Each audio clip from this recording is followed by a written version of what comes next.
Early in 2026, $2 trillion just completely evaporated from the software sector. Yeah, and in a matter of weeks. Right. Exactly. Just a few weeks, it was this totally silent crash. Big companies were just losing massive chunks of their value literally overnight. Oh, absolutely. Like, to give you a sense of the scale here, look at an education tech giant like Chegg. Right, yeah. They plummeted from a $14 billion market cap down to just $191 million. Wow. That's just a free fall. Right. And they didn't have a scandal. There was no massive product failure or anything. Generative AI models just started giving their core product away. Right, the homework help and the studying tools. Exactly. Just giving it away for free. Well, yeah, because when the foundational layer of technology shifts that rapidly, the massive slow-moving ships are the ones that take on water the fastest. Sure. I mean, they have thousands of employees, massive overhead, and entire business models built around solving problems that a large language model can now solve in, like, 3 seconds. 3 seconds, yeah.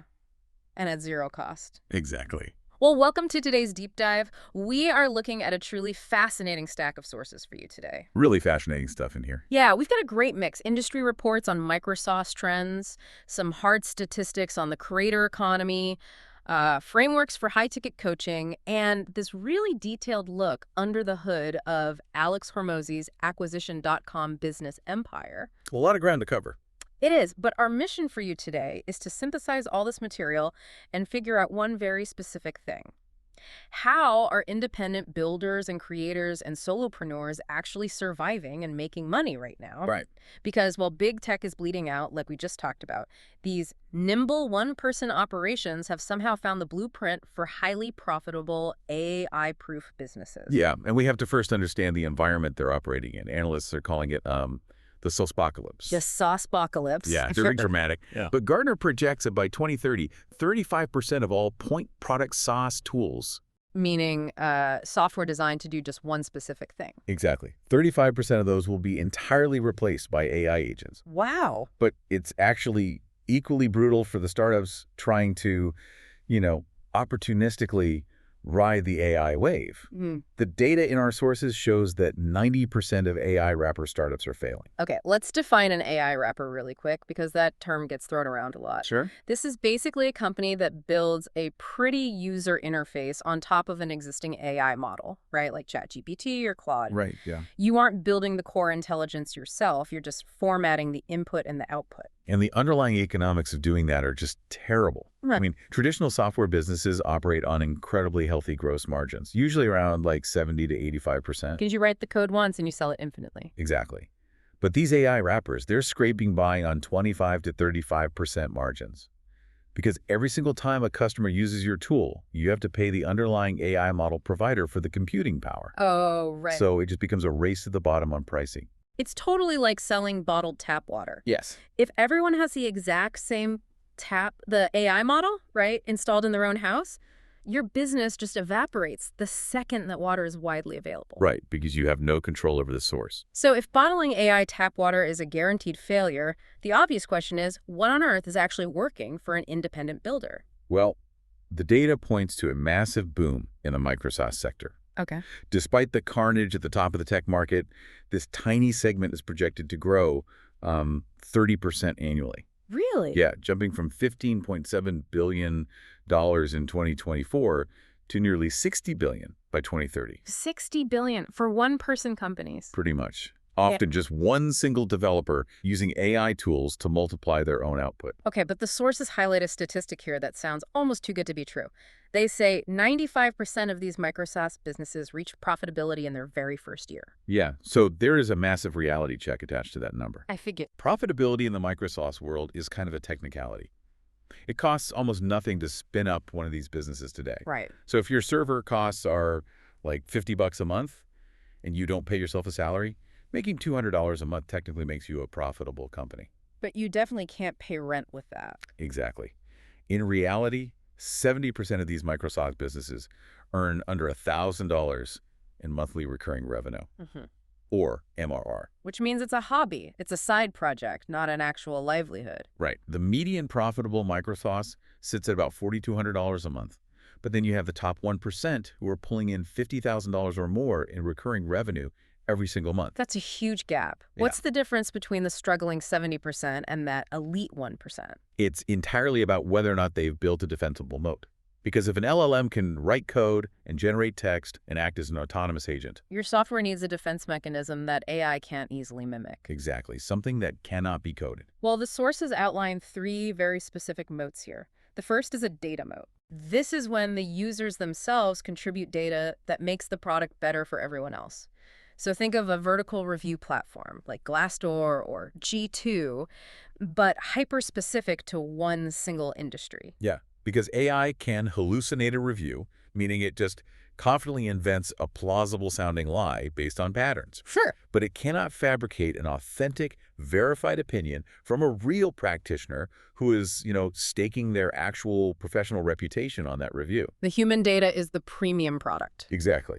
And the second defense mechanism is purely social. It's the community moat. Oh, this one is huge. Really is. The research shows that 58% of top SaaS businesses now host dedicated user communities. Yeah. An AI can instantly summarize a sprawling chat thread or generate an answer to a technical question. Yeah. But it cannot replicate the psychological relief of belonging to a group of peers who are navigating the exact same niche challenges that you are. Right. You might sign up for the software tool initially to solve a problem, but you keep paying your monthly subscription because you've made like 3 friends in the private Slack channel. Exactly. Friends who actually understand your specific industry headaches. The social graph itself becomes the product. Yeah.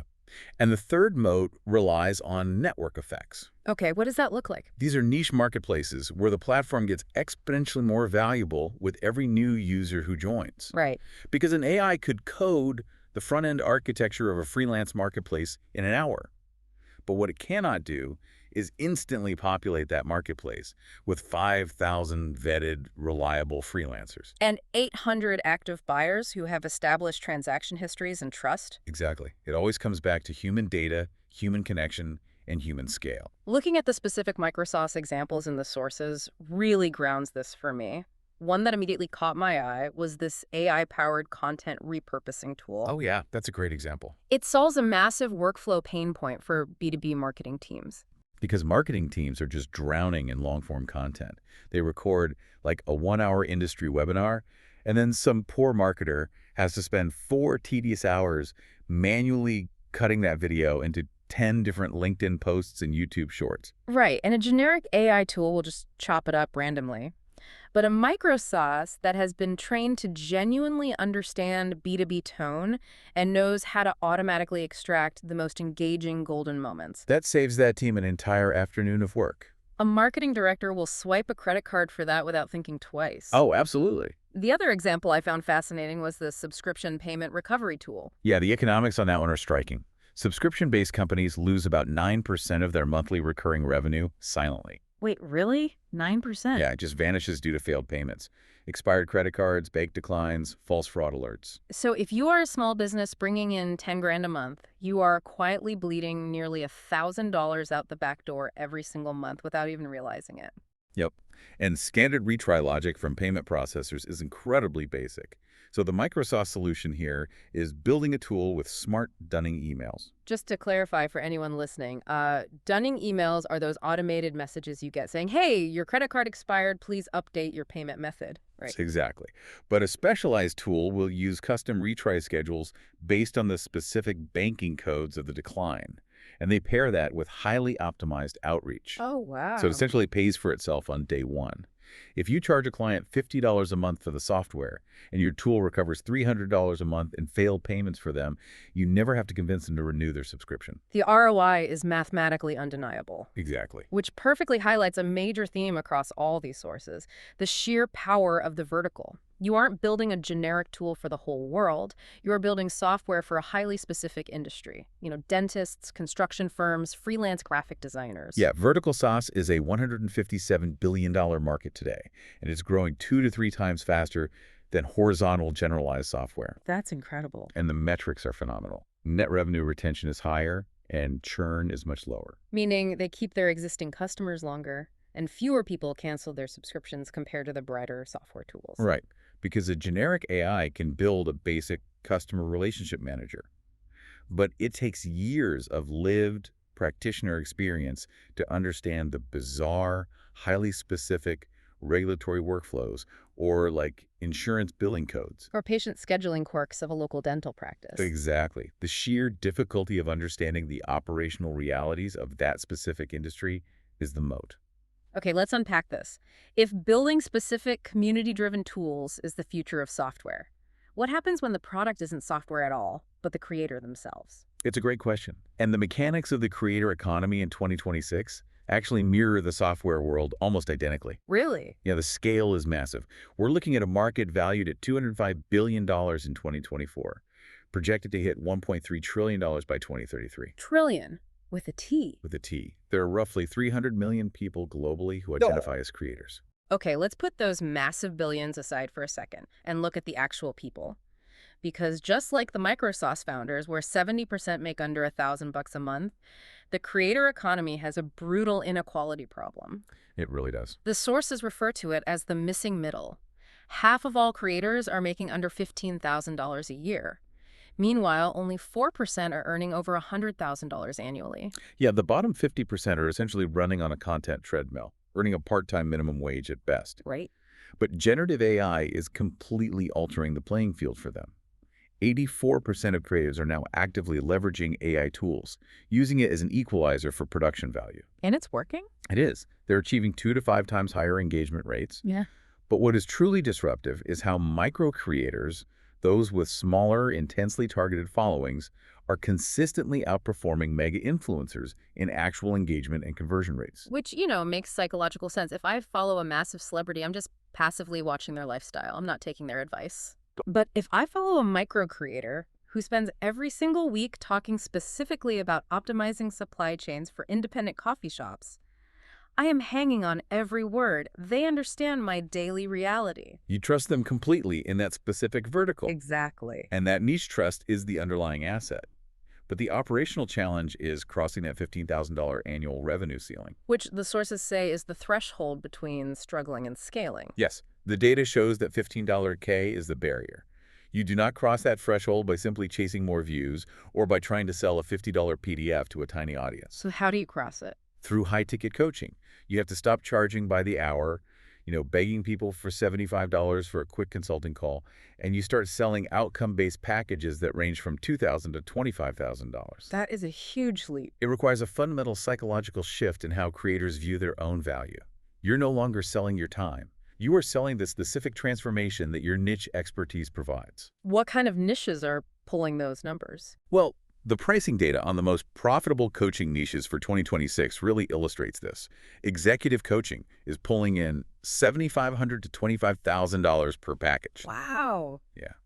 Longevity and health span coaching, which is optimizing sleep, biomarkers, and stress management for affluent professionals, that runs anywhere from $3,000 to $12,000. The one that blew my mind in the stack was AI coaching. That barely even existed as a concept a few years ago. Oh, it's massive right now. Now the sources show there are literal wait lists of mid-career professionals who are terrified of falling behind, and they're paying $2,500 to $10,000 just to have someone sit down and teach them how to integrate AI into their specific daily workflows. It comes back to urgency and ROI.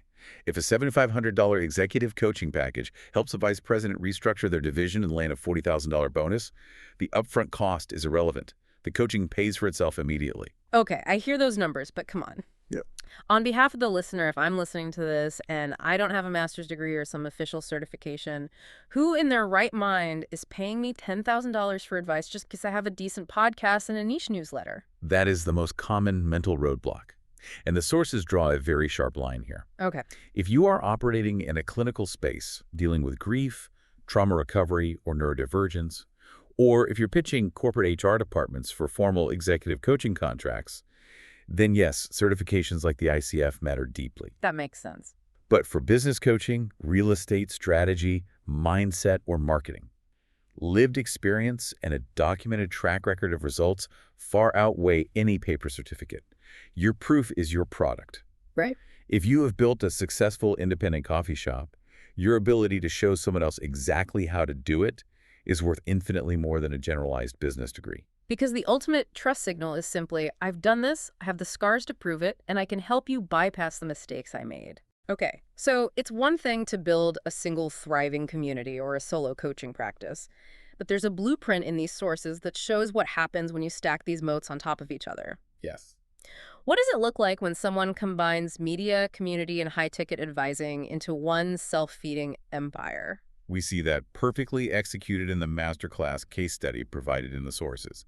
Alex Hormozi and Acquisition.com. This guy is everywhere right now. He really is. And this is not just a coaching business.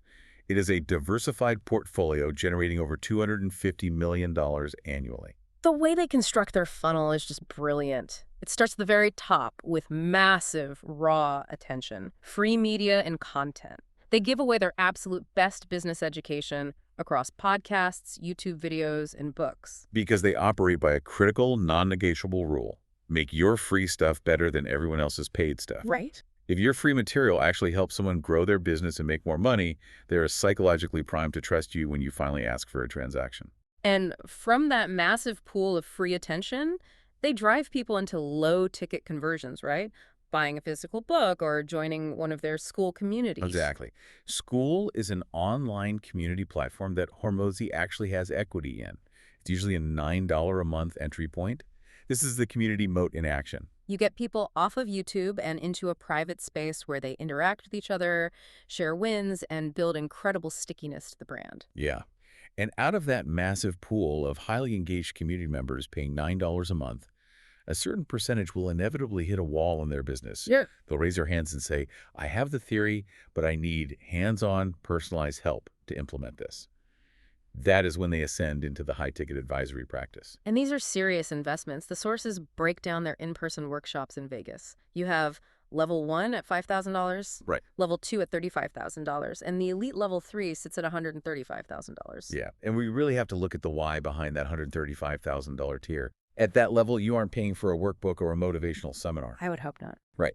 You are paying for direct, structural access. Yeah. You're bringing a business that is already generating millions in revenue and having experts look under the hood to find the inefficiencies. Right. If a $20 million company pays $135,000 to restructure their sales team, and it adds $5 million in annual revenue, the fee is a rounding error. It's also about network integration, being in a room with other founders operating at that exact same elite level. But the funnel doesn't even stop there. Once Acquisition.com generates that massive cash flow from the advisory practice, they funnel the capital into two major investment vehicles, ACQRE, which buys multifamily real estate, and ACQ Ventures. The venture arm is the final piece of the loop. They take the business owners who have proven they can execute the Hormozi framework perfectly, and they fund them to start new tech, insurance, or service companies. And then they sell those new services right back to the massive audience they've already built at the top of the funnel. Exactly. It's an infinite loop of value creation. Okay, I eagerly want to share this specific analogy Hormozi uses because it is so good. He compares it to Disney. Oh yeah, the Disney analogy. The free media content, the podcasts and videos, that's the core Disney brand. It's everywhere. It builds affinity. It's beloved. Right. The school communities, the $9 a month digital spaces, that's the Star Wars universe or the Marvel universe. It's an expansive, ongoing franchise you can live inside of every single day. Yes. But the high-ticket advisory workshops in Vegas, those are the physical theme parks. That's where you pay a premium to fly across the country, step into the physical world, and actually interact with the experts whose case studies you've been obsessing over online. It's brilliant because every piece reinforces the others. The free media drives the community drives the high-ticket consulting drives the investment capital, and the investments build more products for the community. It's a flywheel. Exactly, a flywheel that is entirely immune to the software crashes we discussed at the very beginning. So, to bring this all together for you listening, if you want to avoid information overload from today's deep dive, here is the golden thread. Whether you are building a Micro SaaS tool, trying to survive as a niche creator, or attempting to scale a massive empire like Acquisition.com, the lesson for 2026 is that generic solutions are completely dead. They're dead. If an AI can do it for free, you shouldn't be trying to sell it. Success today means picking a highly specific vertical, leaning heavily into human-driven data and community, and pricing your offerings based on the massive transformation you provide, not the hours you sit at your desk. Which leaves us with a really fascinating paradox to consider. Oh, what's that? If Gartner is right, and AI eventually replaces 35% of all software, and if generative content continues its race to zero cost, what happens to the inherent value of human trust? Hmm. In a world that is perfectly automated, instantly generated, and entirely free, perhaps the ultimate premium product isn't a piece of technology at all. Perhaps the most valuable, defensible thing you can sell is genuine, unscalable human accountability and connection. It is a fascinating shift. We spent the last decade trying to build software to avoid talking to people, and now, well, talking to people is the only thing we can actually charge a premium for. Right. You don't want to be the one selling the bottled tap water. You want to be the one building the theme park. Thanks for joining us on this deep dive. We'll catch you on the next one.